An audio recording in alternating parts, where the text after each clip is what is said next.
Fulgence Cock hit the third case. Writer director Sailesh കോളനും അദ്ദേഹം തന്നെ ഡയറക്റ്റ് ചെയ്തിട്ടുള്ള കഴിഞ്ഞ 2 ചിത്രങ്ങൾ കേസ് 1ഉം കേസ് 2ഉം. കേസ് 1-ൽ വിശ്വക് സെൻ ആയിരുന്നു, കേസ് 2-ൽ അതിവിശേഷൻ, ഇതിൽ നാനിയാണ്. ഇനി ഇതിൻ്റെ കണ്ടിന്യൂഷൻ ഉണ്ട്, കേസ് 4 വരുന്നുണ്ട്. അതാരാണെന്ന് സ്പോയിലറാണ്, പറയുന്നില്ല. അപ്പോൾ ഇത് ഒരു നല്ല പരിപാടിയത്. അതായത് ഓരോ ഇൻവെസ്റ്റിഗേഷൻ, ക്രൈം, ത്രില്ലർ എടുക്കുന്നു. അതിൽ ഓരോ സിനിമയിലും പുതിയ പുതിയ നായകന്മാർ, അല്ലാതെ സെയിം ആൾ തന്നെ കേസ് അന്വേഷിച്ചുകൊണ്ടിരിക്കുകയാണെങ്കിൽ അത് മടുക്കും. ഇത് സീക്വൽ പരിപാടി, ഒരു യൂണിവേഴ്സ് പോലെ ആളുകളുടെ എണ്ണം കൂടി അത് ഭയങ്കര രസമുള്ള പരിപാടിയാണ്. ഈ സിനിമ ബേസിക്കലി ഭയങ്കര വയലൻ്റാണ്. ഭയങ്കര വയലൻ്റ് എന്ന് പറഞ്ഞു കഴിഞ്ഞാൽ ഒരു സ്ലാഷ് കൈൻഡ് ഓഫ്, അതായത് നമ്മുടെ മാർക്കോലൊക്കെ കണ്ടില്ലേ, ഭയങ്കര ഭീകര വയലൻസ്. ഇത് ഹോസ്റ്റൽ എന്ന് പറയുന്ന സിനിമ ഉണ്ടല്ലോ, ഇംഗ്ലീഷ് സിനിമ, ആ സീരീസ് ഉണ്ടല്ലോ, അതുപോലെയൊക്കെ ഭയങ്കര ടോർച്ചറിങ് പരിപാടി അത് പച്ചയ്ക്ക് കാണിക്കുന്നുണ്ട്. ചില സീൻസൊക്കെ കണ്ടു കഴിഞ്ഞാൽ നമുക്ക് തന്നെ ഒരു സാധനം വരും, അതുപോലത്തെ പരിപാടികളാണ്.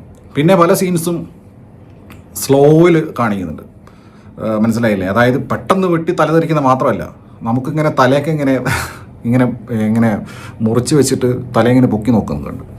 അപ്പോൾ അതിങ്ങനെ കാണുന്ന സമയത്ത് ഇങ്ങനെ ഒരു സാധനം വരും. അപ്പോൾ അങ്ങനെ വയലൻ്റ് ആയിട്ടുള്ള സിനിമകൾ ഇഷ്ടപ്പെടുന്ന ആളുകൾക്ക് പറ്റിയ സാധനമാണ്. ഫസ്റ്റ് ഹാഫിൽ സിനിമ ആരംഭിക്കുന്നത് ഒരു ക്രൈം ഹാപ്പൻഡ്, അവിടെ നിന്ന് പിന്നെ ഇൻവെസ്റ്റിഗേഷൻ ഓഫീസറായിട്ട് നാനി വരുന്നു. നാനിയെ കഴിഞ്ഞ പടത്തിൽ കാണിച്ചിട്ടുള്ളതാണ്, കഴിഞ്ഞ പടത്തിൻ്റെ ക്ലൈമാക്സിൽ. പിന്നെ who is doing all these, പിന്നെ അതിൻ്റെ മോട്ടീവ് എന്താണ്, അങ്ങനെ ഭയങ്കര ഇൻട്രസ്റ്റിംഗ് ആയിട്ടാണ് പോകുന്നത്. പിന്നെ ഇതിൽ ഒരു ലവ് ട്രാക്ക് ഉണ്ട്, അത് ഭയങ്കര ക്രിഞ്ച് ഫെസ്റ്റാണ്. ശ്രീനിധി ഷെട്ടി വെറുപ്പിച്ച് കൊന്നിട്ടുണ്ട്. പിന്നെ ഡബ്ബിംഗ് ആണ് ഞാൻ കണ്ടത്, തെലുങ്ക് സിനിമയാണ്. ശ്രീനിധിയുടെ ഡബ്ബിങ് ഭയങ്കര മോശം.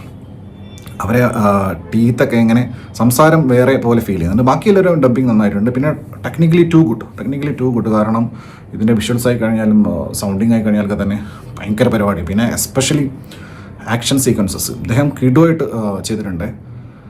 അങ്ങനെ ഒരു സിനിമയാണ്. പിന്നെ ഒരുപാട് ലൊക്കേഷൻസ് ഉണ്ട്. അത് ഈ ഒരുവിധം ഇന്ത്യയിൽ ബീഹാർ, UP, കാശ്മീർ, ഹരിയാന, അങ്ങനെ പല സ്ഥലങ്ങളിലായിട്ടാണ് സിനിമ നടക്കുന്നത്. നമ്മൾ തീരനിലൊക്കെ കണ്ടില്ലേ, അതുപോലെ പല സ്ഥലങ്ങളിൽ പോകുന്നുണ്ട് ഇൻവെസ്റ്റിഗേഷൻ്റെ ഭാഗമായിട്ട്. പിന്നെ വില്ലന്മാരെന്നൊക്കെ പറഞ്ഞു കഴിഞ്ഞാൽ കൊടൂര വില്ലന്മാർ കണ്ടാൽ തന്നെ. പിന്നെ ഈ സിനിമയിൽ ശ്രദ്ധിച്ച മറ്റൊരു കാര്യം, ഇപ്പോൾ കാശ്മീരിൽ പോകുമ്പം അവിടുത്തെ നേറ്റീവ്സ് തന്നെയാണ് ജൂനിയർ ആർട്ടിസ്റ്റുകൾ വന്നിട്ടുള്ളത്. മറ്റ് പല സിനിമകളിലും പോലെ കാശ്മീർ എന്ന് പറഞ്ഞിട്ട് സ്ഥലം കാണിക്കുന്നിട്ട് വേറെ പ്രദേശത്തിലെ ജനങ്ങളെ കാണിക്കുന്നില്ല. ഇപ്പോൾ ഹരിയാനയിൽ പോയി കഴിഞ്ഞാൽ അവിടെയുള്ള ആളുകൾ. അപ്പോൾ അങ്ങനെ കുറേ. പിന്നെ ഇതിലെ മെയിൻ വില്ലൻ കൊടൂര സാധനം കേട്ടോ, കൊടൂര സാധനം. നമ്മുടെ DQൻ്റെ ഒരു ചായ ഉണ്ട്, പക്ഷേ DQനെ പോലെ ചാമിങ് അല്ല, ഇത് ഭയങ്കര കാണുമ്പോൾ തന്നെ നമുക്ക് മനസ്സിലാവും ദിസ് ഈസ് ദ വില്ലൻ എന്നുള്ളത്. അങ്ങനെയുള്ള പരിപാടിയാണ്. പിന്നെ കൂടുതലായിട്ട് പറഞ്ഞു കഴിഞ്ഞാൽ സ്പോയിലറാവും, എന്താണ് വാട്ട്സ് ഹാപ്പനിങ്, വാട്ട്സ് റീസൺ എന്നുള്ളത് പറയാൻ സാധിക്കില്ല. അങ്ങനെയുള്ള ഒരു സിനിമ. നാനിയുടെ കഥാപാത്രത്തിൻ്റെ അർജുൻ സർക്കാർ എന്നാണ് പേര്. അദ്ദേഹത്തിൻ്റെ അച്ഛനായിട്ട് അഭിനയിച്ചിരിക്കുന്നത് സമുദ്രകനിയാണ്. ഈ സിനിമയിൽ സമുദ്രകനിയുടെ കുറേ കൗണ്ടറുണ്ട്. ഇതിൻ്റെ ഡയലോഗ്സ് ഭയങ്കര രസമാണ്. ഇത് മലയാളത്തിലെ ഡയലോഗ്സ് ആര് എഴുതി കഴിഞ്ഞാലും ഈസ് വെൽ അപ്ഡേറ്റഡ്. കാരണം നമ്മൾ കണ്ടംപററി ഉപയോഗിക്കുന്ന പല വാക്കുകളും പച്ചയ്ക്ക് അങ്ങനെ തന്നെ ഉപയോഗിച്ചിട്ടുണ്ട്. ഊമ്പിത്തിരിയൽ, കൊണയടി, ഇങ്ങനെ കുറേ വാക്കുകൾ. പിന്നെ FUCK ഒക്കെ അങ്ങനെ തന്നെ പറയുന്നുണ്ട്, അല്ലാതെ അതിൽ മറ്റേ ബീപ്പിടലും പരിപാടിയൊന്നുമില്ല. പിന്നെ മൈ ബോൾസ് ആർ ഫീസി എന്ന് പറയുന്നുണ്ട് ഇദ്ദേഹം, നാനി.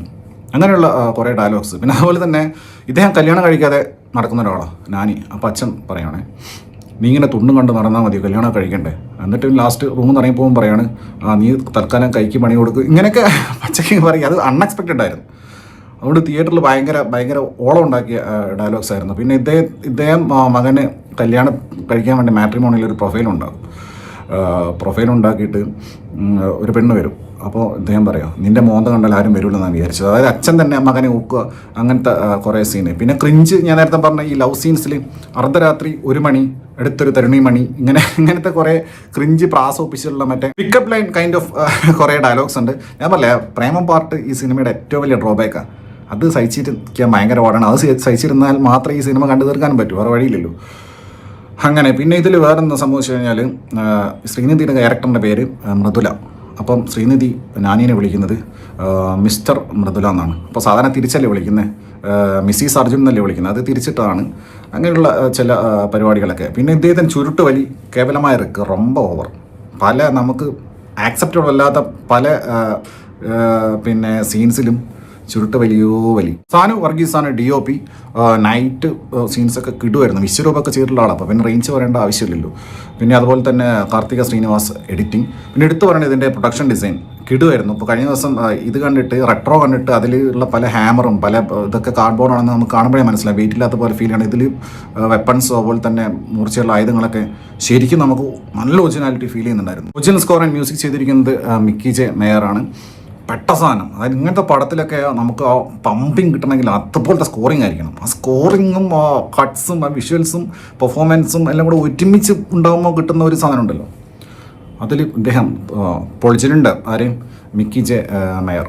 പിന്നെ ഇതിലൊരു ഡയലോഗുണ്ട്, നീയൊന്നും ഇവിടെ എക്സിസ്റ്റ് ചെയ്യില്ലടാന്ന് ഞാനിടത്ത് പറയുന്നത്. അപ്പോൾ ഞാനി പറയുന്നുണ്ട്, ഇത് ഞാൻ ഇൻഡസ്ട്രിയിൽ വന്ന മുതൽ കേൾക്കുന്ന ആടാണ്. അത് മറ്റേ സാധനം ഏത് റിയൽ അത് പക്ഷേ നല്ല പ്ലേസിങ് ആയിരുന്നു. അങ്ങനെ ആസ് എ ഹോൾ പറയുകയാണെങ്കിൽ നല്ല റൈറ്റിങ്, നല്ല പ്ലോട്ട്, അത് വെൽ എക്സിക്യൂട്ട് ചെയ്തിട്ടുള്ള ഈ പ്രേമം ഭാഗം ഒഴിച്ചു നിർത്തി കഴിഞ്ഞാൽ എസ്പെഷ്യലി സെക്കൻഡ് ഹാഫിലും ടുവേർഡ്സ് ക്ലൈമാക്സും വൻ പരിപാടി. വൻ വയലൻസ് പറഞ്ഞാൽ കൊടൂര